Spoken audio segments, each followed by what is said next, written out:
అంటున్నాడు, నువ్వు నాకు లోబడి నా ఆజ్ఞలు గైకొని నా ఎడల నీ పిల్లల పిల్లల పిల్లల్ని కూడా ఆశీర్వదిస్తానంటున్నాడు.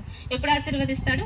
నువ్వు అనుకుంటున్నావు నువ్వు దేవుల్లో లేకుండా నువ్వు కోట్ల ఆస్తి సంపాదించిన తర్వాత నీ పిల్లలు ఏమవుతారో నీకు తెలియదు, వాళ్ళ జీవితం ఎలా ఉంటుందో మీకు తెలియదు. కానీ దేవునిలో ఉండి దేవుడిచ్చిన వాగ్దానం మనం పొందుకుంటే అంట మన పిల్లలు పిల్లలు పిల్లలు కూడా ఆశీర్వదించబడతారంట.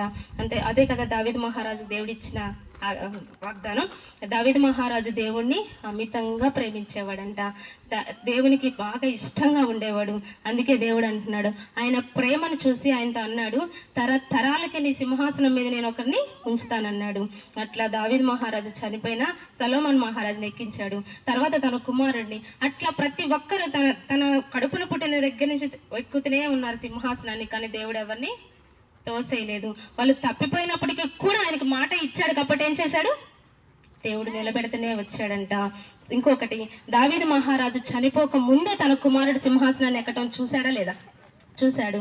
మనము కూడంట మనము చనిపోక ముందే, నేను పిల్లలు లేరులే నాకు, మీకు వృద్ధాప్యం వచ్చి చనిపోక ముందే ఏం చేయాలి తెలుసా? మీ బిడ్డలు ఒక స్టేజ్లో ఉండేది చూడాలంట. మీ బిడ్డలు ఆశీర్వదించబడటం మీరు చూడాలి.